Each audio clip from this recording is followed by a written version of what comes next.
रामचरितमानस से प्राप्त रसायन की सुलभ वर्षा विचारों के माध्यम से इस अनंत आकाश में अनुगुंजित हो रहे हैं। इस पवित्र स्थल पर जिनका भी चरण पड़ चुका है सभी वंदनीय है, प्रणम्य है, क्योंकि वही क्षण और वही श्वासें सार्थक हैं जो किसी भी प्रकार प्रभु की भक्ति से जुड़ा रहे।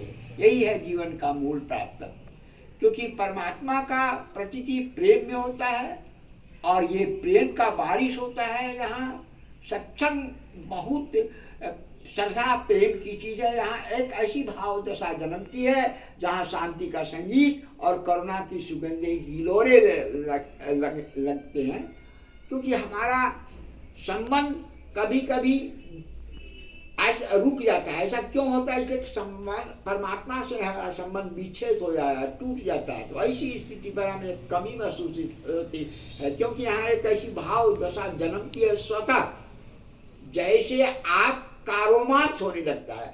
आप जैसे ही राम का गुण गाएंगे अश्रुपात होने लगता है। और इसी तरह से यहाँ जो भी सत्संग में आते हैं किस्मत वाले आते हैं, क्योंकि यहाँ की प्रबंध व्यवस्था, परमात्मा का प्रबंध व्यवस्था जिस तरह से है, तो एक तरह से हम लोग जाने कि उनकी प्रबंध व्यवस्था कितना है संसार। लेकिन सत्संग यदि नहीं है तो कुछ नहीं, क्योंकि ऐसे संसार, ये संसार नाशवान है, ये संसार में कुछ है ही नहीं। संसार में जो भी है एक प्रतीति है। समझ लीजिए संसार में जो भी है परमात्मा का सिवा संसार में कुछ है ही नहीं। यदि है तो वो प्रतीति है। मान लीजिए आप जो है सो संसार को देख रहे हैं, संसार में तीन चीज है। एक है ब्रह्म, संसार में एक ब्रह्म है, और दूसरा है जीव, और तीसरा है माया। तो संसार में ब्रह्म तो है, लेकिन ब्रह्म जो है सो न जन्मता है और न मरता है। न उसे तलवार काट सकती है, न उसे आग जला सकती है, और न हवा जो है उसे डोला सकती है। तो वो है ब्रह्म। और जीव तो जन्मती है और मरती है, जन्मती है और मरती है जीव। तो इसका माया, ये माया है। तो माया क्या करता है? जीवों को भरमाती है, और भरमा करके जो है सो अपने अंदर में कर लेती है, ताकि वो ब्रह्म के समीप न जा पाए। क्योंकि तो इसलिए ब्रह्म जो तत्व है उसको जानना सबसे बड़ी उपलब्धि संसार में ये है कि हमें संसार में जब हम आए हैं तो परमात्मा का प्राप्ति करना, यही हमारा मूल उद्देश्य है। धन का प्राप्ति करना नहीं, परमात्मा का प्राप्ति करना। क्योंकि 84 लाख जोनी में हम लोग भ्रमण करके आए हुए हैं। कष्ट, बहुत कष्ट होता है। जन्मने में भी बहुत कष्ट है, और मरने में भी, मौत में भी कष्ट है, जन्मने में भी कष्ट है। इस कष्ट का निवारण करने के लिए हमको मानव तन मिला, और इसका लाभ हम जितना सके उठा ले, यही है हमारा मुख्य उद्देश्य संसार में। क्योंकि संसार में कुछ है नहीं। मान लीजिए आप, हम लोग विचार करके देखते हैं संसार क्या है? सिर्फ मिथ्या है। जैसे माया में हम लोग भ्रमित हो जाते हैं। तो माया कहते किसको है? माया जो है सिर्फ दृश्य मात्र है। पूरा सारा संसार मात्र दृश्य है, सिर्फ दृश्य। जैसे उदाहरण के लिए एक सच्चाई हम लोग कैसे समझेंगे, उदाहरण के लिए हम एक कैसे समझेंगे। जैसे मान लीजिए ये क्या है? ये मान लीजिए क्या हुआ? एक कपड़ा है। ये मान लीजिए कपड़ा है, तो कपड़ा तो है, और कपड़ा में मैंने क्या डाला? कपड़ा में ये देखिए कपड़ा है, ये तो कपड़ा है, लेकिन ये बीच में क्या है? ये कपड़ा में हमने यहाँ बीच में क्या डाला? क्या है कपड़ा? बीच में क्या है? बीच में क्या दिखाई पड़ रहा है? तो आप कहेंगे क्या है? गांठ है। यानी कपड़ा में गांठ है। तो कपड़ा है, लेकिन कपड़ा के अंदर गांठ है, कपड़े के अंदर गांठ पड़ा हुआ है। तो ये गांठ आपको दिखाई पड़ रहा है, जो कपड़े के अंदर एक बीच में गांठ है, तो ये गांठ सबको दिखाई पड़ रहा है, सबको देख रहे हैं ये गांठ है, लेकिन गांठ तो है, लेकिन देखिए ये गांठ अब कहाँ चला गया? वो गांठ जो था, अभी जो दिखाई पड़ा गांठ, वो गांठ कहाँ चला गया? गांठ अभी जो आप लोग देखे, गांठ कहाँ चला गया? यानी कहाँ चला गया वो गांठ जो अभी था? कपड़े में एक गांठ दिखाई पड़ा, गांठ तो दिखाई पड़ा, सही में दिखाई पड़ा, लेकिन वो गांठ गया कहाँ? कहाँ चला गया वो गांठ? गांठ गया कहाँ? इसलिए गांठ तो क्या सच है? तो सच क्या है? सच हमारा ये कपड़ा है, सच हमारा कपड़ा है, लेकिन गांठ सच नहीं था, सिर्फ दिखाई पड़ा। गांठ, कपड़े में जो गांठ है वो सिर्फ दिखाई पड़ा, यानी प्रतीति, एक आभास हुआ, ऐसा महसूस हुआ, लेकिन कपड़े में गांठ था, दिखाई पड़ा था। जिस तरह से आप रात में अंधेरा, ज्यादा अंधेरा कम है, उजाला, अंधेरा जो है सो ज्यादा है, उजाला कम है, तो रस्सी सांप जैसा लगता है। जब तक यानी उजाला नहीं आएगा तो रस्सी जो है सो सर्प जैसा लगेगा, यानी ऐसा भ्रमित होता है, इसलिए आभास होता है, सांप नहीं है। वो कब जानेंगे हम? जब लाइट देखेंगे तो सांप नहीं रस्सी था। उसी तरह से संसार के अंदर जो दिखाई पड़ने वाला चीज जितना भी है नाशवान है, क्षणभंगुर है, वो चला जाएगा, नष्ट हो जाएगा। और जैसे मान लीजिए समुद्र है, तो मान लीजिए समुद्र है, तो समुद्र तो है, ये सत्य है, समुद्र है वो सत्य है, कपड़ा है सत्य है, लेकिन गांठ गलत है।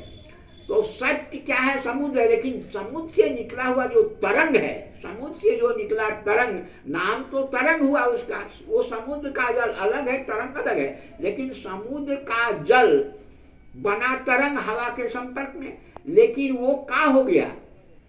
यानी कुछ देर के तरंग आया और फिर विलीन हो गया। जिस तरह से ये कपड़ा में गांठ आया, लेकिन गांठ गया कहाँ? यानी कपड़े में विलीन हो गया। कपड़ा, गांठ जो कपड़े में आया और कपड़े में ही विलीन हो गया। समुद्र का जल जो है तरंग बना और तरंग में विलीन हो गया। तो उसी तरह से आदमी का जो शरीर है, वो शरीर जो है नाशवान है, दिखाई पड़ रहा है, नाशवान है, क्षण क्षण नाशवान होता है। जैसे मान लीजिए आप पहले बालक थे, बालक थे, बालक से किशोरावस्था में आए, किशोरावस्था के बाद जवानी आई, जवानी के बाद फिर आप जो है सो बूढ़े हो गए, और बूढ़े होने के बाद जो है आपका ये शरीर जो है सो शमशान घाट में चला गया, जल गया। लेकिन जल गया, खत्म हो गया, यानी आपका शरीर, यानी इसलिए गोस्वामी तुलसीदास बोले हैं ईश्वर अंश जीव अविनाशी, चेतन अमल सहज सुख राशि। ईश्वर अंश जीव अविनाशी, चेतन अमल सहज सुख राशि। तो हम हैं, लेकिन शरीर मेरा नहीं है। संसार में हम हैं, आप हैं, लेकिन आप हैं सत्य, लेकिन आपका शरीर सत्य नहीं है। जल जो है सत्य है, लेकिन तरंग सत्य नहीं है। कपड़ा सत्य है, लेकिन उसका गांठ सत्य नहीं है। तो सत्य जो है, इसी सत्य को जानना है कि हम आत्मा हैं, शरीर अलग है। शरीर तो हमारा रहने के लिए घर है। तो आदमी संसार में जीव जो है सो भ्रम हो जाता है माया पर। तो ये माया का ख्याल नहीं करना है आदमी को, शरीर का ख्याल करना है कि शरीर हमारा, हम शरीर नहीं है, हम आत्मा है। हमारा नाश नहीं होता है, ना हम जल सकते हैं, ना हमारा नाश नहीं होता, लेकिन हमारा शरीर का नाश हो जाता है। ये बरकरार जो है सो ये बरकरार रखना है, लेकिन आदमी जो है सो बरकरार नहीं रखता है। यही गलती होता है, क्योंकि ये गलती होने से क्या होगा? 84 लाख योनि में जाना पड़ेगा। यदि हम ये गलती करेंगे कि हम हैं, तो हम हैं ठीक है, लेकिन शरीर मेरा नहीं है, शरीर हमारा है नहीं। हम सत्य हैं, लेकिन मेरा शरीर असत्य है। हमें ये जानना है और इसको याद रखना है, हमेशा बरकरार रखना है कि हम कभी नहीं भूलें। और यदि आप भूल जाते हैं तो 84 लाख योनि में जाना पड़ेगा, और 84 लाख योनि में जाने में अथाह कष्ट है, यानी जन्म में भी कष्ट और मरने में भी कष्ट। तो इसको छोड़ाने के लिए मानव तन हमको परमात्मा ने दिया, बहुत कृपा किए, मानव तन दिए हैं कि क्यों हमको अपने बंधन को छुड़ा देना है। हम बंधन में बंध गए हैं, हम यहाँ पर आकर के फंस गए हैं, मुसीबत में फंसे हैं, क्योंकि हमको 84 लोग जाना पड़ेगा, कभी गाय बनना पड़ेगा, कभी भैंस बनना पड़ेगा, कभी कुत्ता बनना पड़ेगा, और जितना जन्म होगा कष्ट होता है। इसलिए संसार के अंदर जो है सिर्फ ब्रह्म, जीव और माया, तो माया में हमको माया से बचना है और परमात्मा में मन लगाना है, ब्रह्म में मन लगाना है अपने आप को। तो आप ये कहेंगे कि माया जो है सो आखिर संसार मिथ्या है, ऐसा यदि आप कहेंगे तो हम लोग जो स्पर्श करके देखते हैं, छू के देखते हैं, लेकिन नहीं, तो वो समझिए स्वप्न सदृश है। इसलिए जीव जो है भरमा गया है और उसको छोड़ाना हमें चाहिए, इसलिए मानव तन मिला। लेकिन हम क्या करते हैं, संपत्ति दौलत में हम मन लगा लेते हैं, दौलत में हम मन लगा के अपने को फंसते हैं।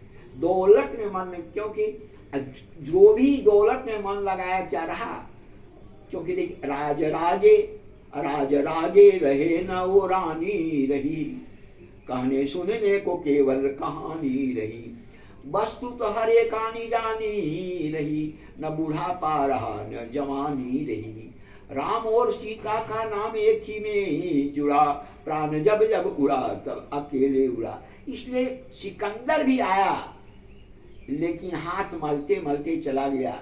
इसलिए नेह जो है सो हमको परमात्मा पर लगाना है। यदि ऐसा गलती हम करेंगे, नहीं लगाएंगे, हम संपत्ति में उलझ जाएंगे, तो फिर हमको 84 लाख में भटकना पड़ेगा। बड़ी कष्टदायक ये जीवन है, इसका ध्यान हमेशा जो है सो रखे। तो लोग जो है सो हर कोई जानता है, अच्छी तरह जानता है, सब कोई जान रहा है कि परमात्मा हमारे हृदय में है, सब जान रहा है। देहात के लोग भी जानते हैं, टाउन के लोग भी जानते हैं कि परमात्मा जो हमारे हृदय के अंदर है, ये सब जानते हैं, लेकिन विश्वास तो नहीं होता है। जानता जरूर है लेकिन विश्वास तो नहीं होता है। क्योंकि आप कोई भी, मान लीजिए कोई पंजाबी है, तो वो जो है संसार के कोई भी कोना पर चले जाए, कहीं भी चला जाएगा, लेकिन यह कभी नहीं भूलता है, वो बोलता है पंजाबी हैं, हम तो पंजाबी हैं। उसी तरह से मान लीजिए कोई मद्रासी है, कहीं भी चला जाएगा, दुनिया का कोई भी कोना में चला जाएगा, लेकिन ये कभी नहीं भूलता वो मद्रासी है। लेकिन ऐसा नहीं करे, ये याद रहता है, ये बरकरार रहता है, लेकिन परमात्मा मेरे हृदय में है, ये याद नहीं रहता है। यही भूल करती, ये याद रखना चाहिए कि परमात्मा मेरे हृदय में है, लेकिन वो जात को याद रखता है कि पंजाबी हैं, वो मद्रासी हैं। परमात्मा का यदि याद रहे तो आपसे गलत काम कभी होगा ही नहीं, गलत काम आपसे नहीं होगा, आप हमेशा सच बोलेंगे, गलत काम नहीं हो, क्योंकि आपको डर लगेगा ना कि अरे परमात्मा हमारे हृदय में है। और वो क्या करते हैं कि कुछ करते नहीं हैं, सिर्फ हमारे कर्मों को नोट करते हैं, हम जो कर्म करते हैं उसको नोट करते हैं, उसका फल देते हैं। इसलिए परमात्मा हमारे अंदर हैं, लेकिन कुछ नहीं करते हैं, सिर्फ हम जो काम करते हैं उसको नोट करते हैं। इसलिए यदि हम गलत रास्ता में मेरा पैर पड़ेगा तो हमको याद पड़ जाएगा कि परमात्मा जो है हमारे हृदय में है, काम करने नहीं देगा। तो आपको काम करने देगा ही नहीं गलत, तो आप बंधन में नहीं पड़ेंगे, आप 84 लाख जोने में नहीं पड़ेंगे, क्योंकि जान रहे हैं, आप सजग हैं कि मेरे हृदय में परमात्मा है, इसलिए आप गलत नहीं करेंगे। तो ये भाव बरकरार रहे, तब आप बंधन में नहीं पड़ेंगे। यदि आप, क्योंकि आदमी जो सोच लेता है, जो सोचता है, तो अंत समय जब मरने का समय में जो सोच लेगा उसी में जन्म हो जाएगा। और यदि आप हमेशा सोचेंगे परमात्मा है हमारे हृदय में, परमात्मा का ही सोचेंगे, तो आपको अंत समय में यही परमात्मा याद होगा। जहाँ परमात्मा याद आ गया तो आपकी मुक्ति हो गई। इसलिए मुक्ति से अपने आप को छोड़ाना है। तो यही कारण है कि गोस्वामी तुलसीदास जी यानी बोलते हैं, ये संकेत देते हैं, हरि व्यापक सर्वत्र समाना, प्रेम ते प्रगटे होई मैं जाना। यानी सर्वव्यापक हैं, वो सभी जगह हैं, उनको ध्यान में रखना है। क्योंकि रामचरित गीता में श्रीमद् भागवत गीता में कृष्ण ही अर्जुन को कहते हैं, देखो अर्जुन, मेरा पूजा सब करता है, मेरा आराधना सब करता है, मेरा भक्ति सब करता है, लेकिन करोड़ों में शायद कोई एक होगा जो मुझे तत्व से जानता हो, करोड़ों में एक। तो करोड़ों में एक ही को झुकाव परमात्मा पर होता है, यही तो मुश्किल है। तो करोड़ों में एक का झुकाव होता है। पूजा करना, भजन करना, तो भजन करने से क्या होगा, अंत समय में यदि आपसे भजन हो जाता है, मौत के समय यदि भजन हो जाता है तो आपका कल्याण है। तो आदमी भजन क्यों करता है, प्रैक्टिस करता है कि अंत समय में हम जो है हमारा भजन हो, यही करता है। क्योंकि रामकृष्ण परमहंस और शारदा देवी जो है सो कलकत्ता में अपना काली घाट में उठे, तो नरेंद्र नाम का एक लड़का आया और आके कहता है कि बाबा, मुझे आपने प्रभु श्री राम को देखा है? तो बोले हाँ मैंने तो देखा है। तो रामकृष्ण तो विवेकानंद वो नरेंद्र सोचता है कि आज तक कोई भी ऐसा सवाल जब हम किए हैं तो कोई जवाब नहीं देता है। बोले हाँ देखे हैं या कुछ बोलता है, लेकिन डायरेक्ट इस तरह से हाँ मैंने देखा ऐसा कोई नहीं बोला। इसका मतलब है कि ये जानकारी इनको है। तो इसलिए राम तो शारदा और ये बोले कि नरेंद्र, कोई भी आदमी मेरे पास जब आता है, कोई धन मांगता है, कोई लड़का मांगता है, कोई ये मांगता है, कोई, लेकिन नरेंद्र तो आया और आके कहता है कि क्या आपने प्रभु श्री राम को देखा है? तो बताइए, कोई ऐसा नहीं मिला। इसलिए प्रभु से विवेकानंद जो है सो बोले कि हमको आप दिखा दीजिए राम को। बोले जरूर दिखा देंगे। तो वही नरेंद्र जो है शिकागो के पार्लियामेंट रिलीजन में यानी अमेरिका में सारा विश्व को अकेले हिला दिया। जो तत्व को जान जाएगा उसके लिए असंभव चीज कुछ रहेगा ही नहीं, क्योंकि सारा विश्व को जो है हिला दिया अकेले। इसलिए तत्व आपके पास यदि आ जाएगा तो असंभव कुछ नहीं रहेगा। इसलिए सबसे बड़ी उपलब्धि है तत्व से परमात्मा को जानना। और हम जो है सो इसी में जो है सो नहीं जानते। जिस आए थे हरि भजन को ओटन लगे कपास, हम जो भी हरि भजन को छोड़ करके यदि कुछ भी हम करते हैं तो कपास ओट रहे हैं। इसलिए उठ जाग मुसाफिर और भई अब रैन कहाँ, जो सोवत है, जो सोवत है सो खोवत है, जो जागत है सो पावत है। तो कहने का मतलब हुआ कि सोने का मतलब क्या, कि आप यदि परमात्मा को भूल गए हैं तो आप सो गए हैं। जागने का मतलब हमेशा सावधान रहिए कि हमको यानी एक रोज मौत के शमशान घाट में हमको जाना है। शमशान घाट में जाना, इसको भी सावधान रहिए कि हमको एक रोज शमशान घाट जाना पड़ेगा। तो शमशान घाट में जाना पड़ेगा, लेकिन कभी नहीं आना पड़े उसके लिए सोचना है। शमशान, क्योंकि आप यदि सोच रहे हैं धन संपत्ति या माया पर सोच रहे हैं तो आप समझते हैं कि मेरा लड़का है,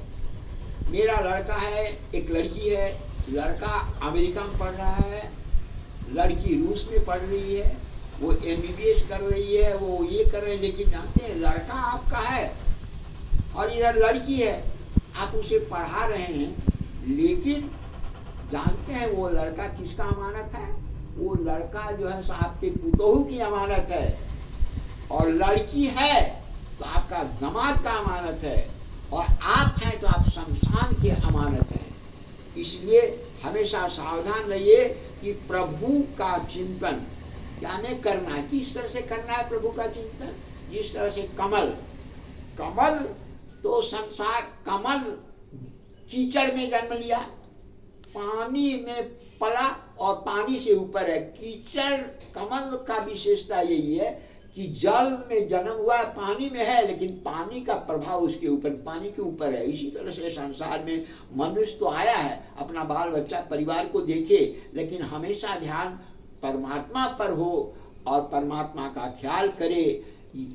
ऐसा यदि करता है तो इसका जीवन सार्थक हो जाएगा। अन्यथा यानी फिर हमको 84 लाख जोनी में जाना पड़ेगा, यही कारण है कि हमेशा जो है आदमी सावधान रहे, धन संपत्ति पर जो है नहीं जाए, आज करेंगे कल नहीं। क्योंकि किसी ने कहा है, आओ सजा ले आज को, कल का पता नहीं, कल को छोड़िए जनाब, पल का पता नहीं, आने न दीजिए कभी इस दिल में शक सुबह, ये मर्जला इलाज है इसका दवा नहीं।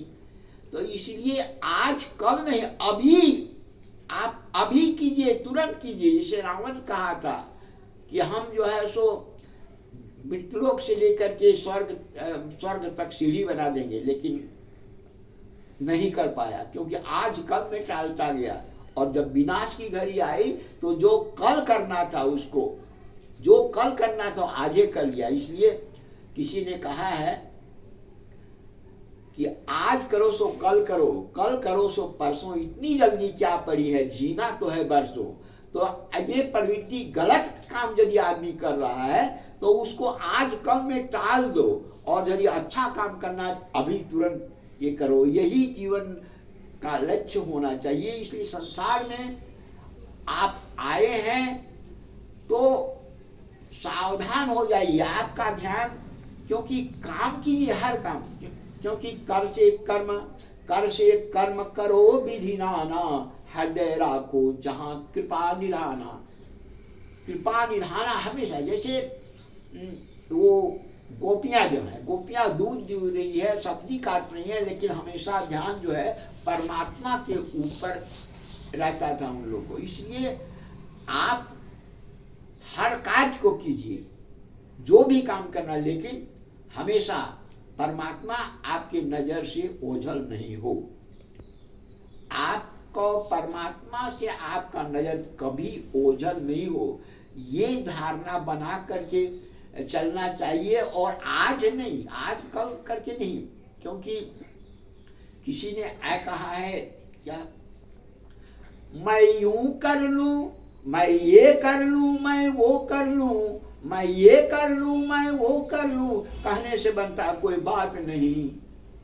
जो वक्त पर कर ले काम अपना, वो सहता समय का घात नहीं। जब हिम्मत थी, जब ताकत थी, तब पांव पसारे सोता रहा। जब आया समझ में कुछ करने की, तो तम देता है साथ नहीं। मैं ये कर लूं, मैं वो कर लूं, कहने से बनता कोई बात नहीं। निंदा चुगली लड़ना मरना, इसमें समय बर्बाद किया। निंदा चुगली लड़ना मरना, इसमें समय बर्बाद किया। प्रेम दया करुणा, ये सब कुछ लगा हाथ नहीं। मैं ये कर लूं, मैं वो कर लूं, कहने से बनता कोई बात नहीं। इसलिए आज कल करके आप जीवन को यदि टाल रहे हैं, तो ये अवसर जो आपको प्राप्त हुआ है, ये संजोग जो आपको प्राप्त हुआ है, ये संजोग फिर आपसे हाथ से निकल जाएगा। फिर आपके पास हाथ मलने के सिवाय कुछ रहेगा नहीं। ये संजोग तो मिला है, ये अवसर आपको मिला है। तो सबसे ज्यादा गरीबी क्या है, यदि हमने अवसर को खो दिया तो सबसे ज्यादा गरीब है। तो अवसर हमको जो मिला है, इसका लाभ बहुत जल्द उठा लें, यही है जीवन अवसर। क्योंकि संजोग, तो संजोग जो है सो आपको मिल गया है, लेकिन संजोग फिर मिलेगा कि नहीं उसकी कोई गारंटी नहीं, लेकिन वियोग मिलेगी उसकी गारंटी है। संजोग मिलेगा कि नहीं कोई गारंटी, वियोग मिलेगा निश्चित, वियोग सभी को मिलता है। इसलिए आप ये संजोग जो आपको परमात्मा ने दिया है, इतना सुंदर सुखद मानव तन दिया है, और उसको आप मतलब भुला देंगे, ठीक नहीं।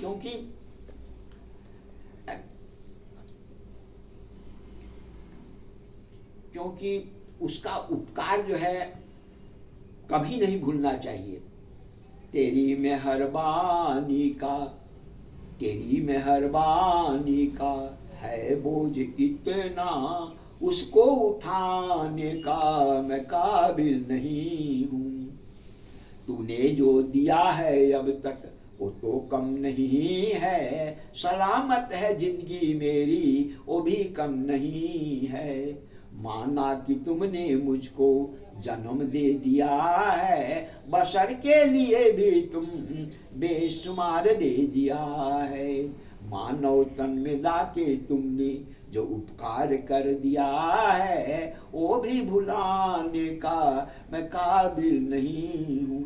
इसलिए वो परमात्मा जो हमको इतना सुंदर अवसर दिए हैं, इतना सुंदर मानव तन दिए हैं, इस मानव तन का लाभ जो है सो हमको जरूर लेना चाहिए। यही है जीवन का मूल प्राप्त। इसलिए इसको कभी नहीं भूले। जय श्री राम।